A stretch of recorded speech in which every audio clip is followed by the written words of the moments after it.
What I'm going to do again now is with some water, spray these boards, and what it does, it raises a grain. And once the grain raises, it only raises one time. So if you don't do it now and you put this stuff together, well, when you put on your coating, it doesn't matter what coating you put on it, the grain raises and it gets a little on the rough side, and you got to do some extra sanding. So this way it stops you from have to do all that extra sanding that you normally would do. You can make these whatever size you want to make them, but here is my back piece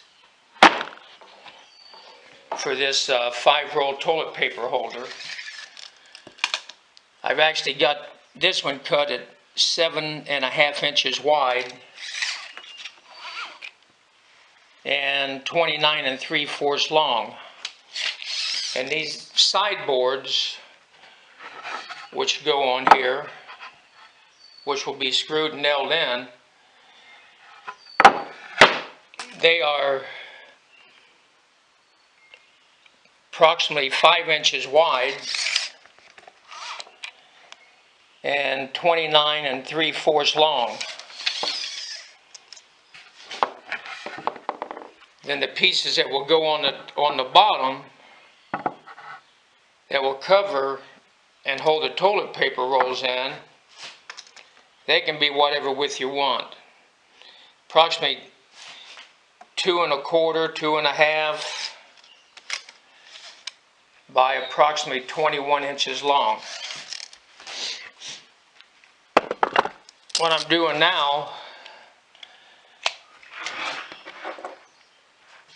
I'm measuring down approximately 1 inch, and you want to make sure you do it that you have your boards, the marks on here,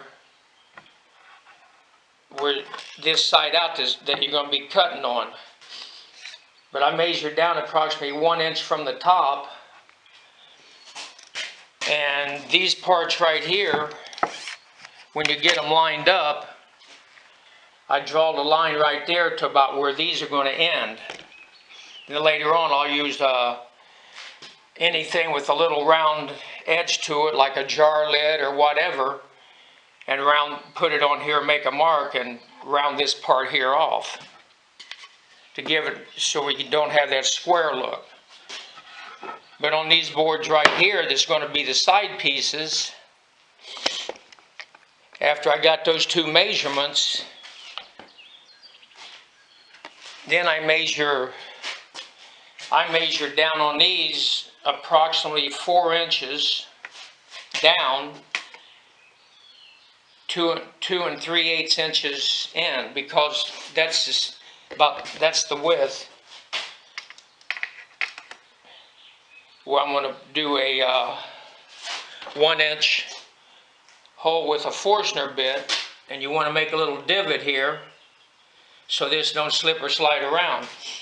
Then I'll take a 7/8 inch dowel and put in here to hold the roll of toilet paper.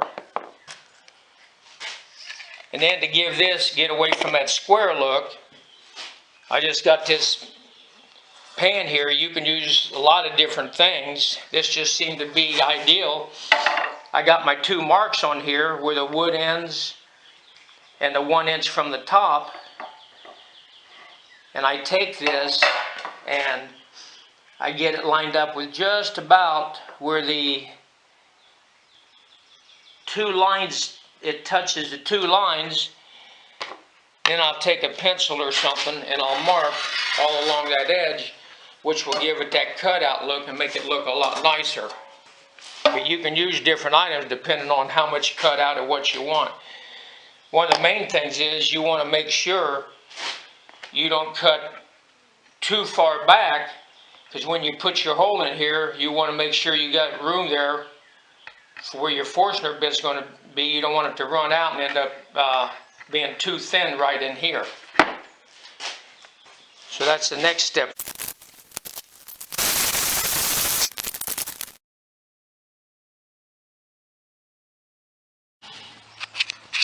Then what I do to get both boards pretty much even I clamp them together like this. You can use tape or other methods, but this doesn't take as long. And I cut the grooves out like this and get them to match. You can do it by different sanders, but this here is a lot faster.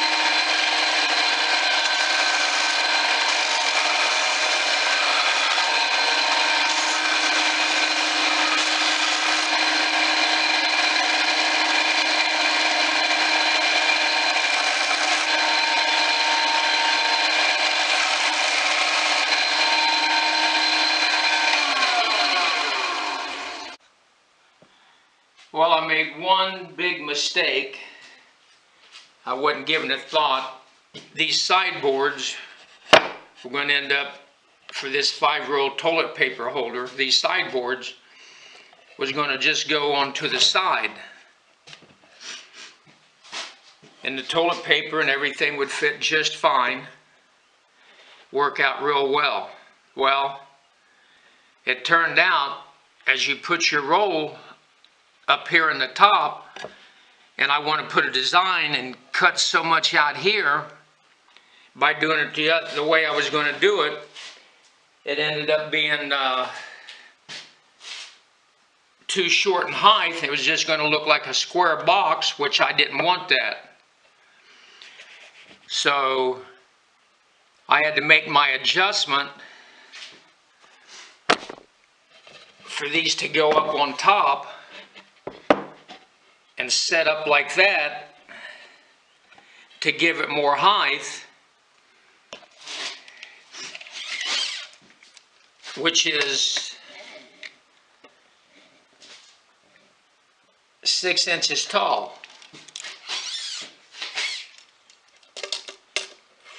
And these are approximately 30 inches long.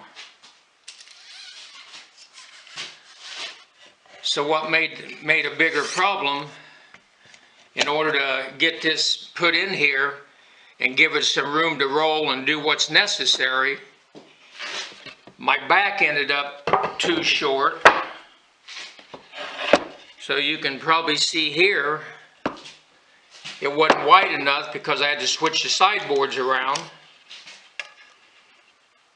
I only had 5.5 inches. I had to make pieces, which took me a lot of extra work, 2 inches wider, which makes this 7.5 inches wide on this bottom piece, because I had to add a 2-inch piece right here.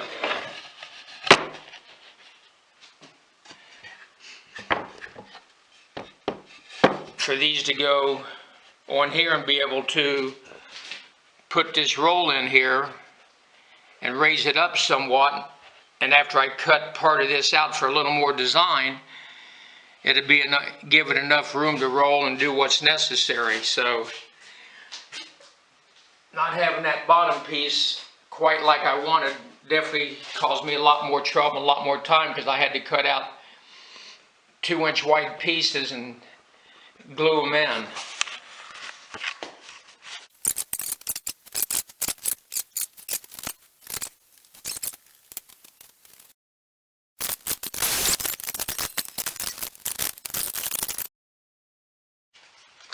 This is another quick little tip.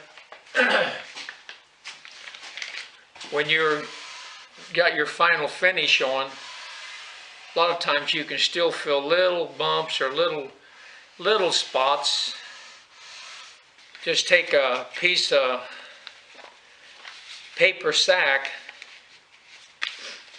and it is hard to imagine, but with that paper sack,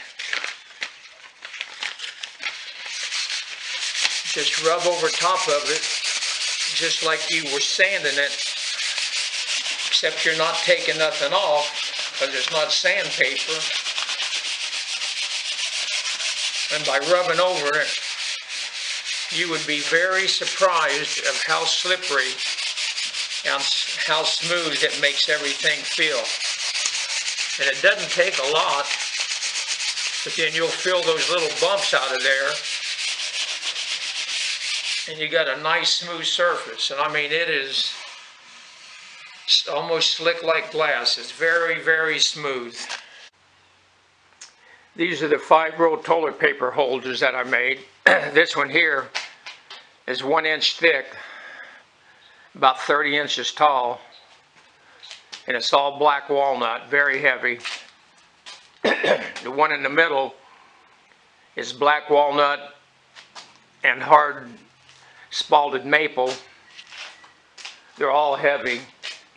And this is 1 inch cedar, and it is 1 inch thick. They're made extremely well. 5-roll toilet paper holders. First ones I've made, and I learned a few things that'll make it easier next time if I ever make any more.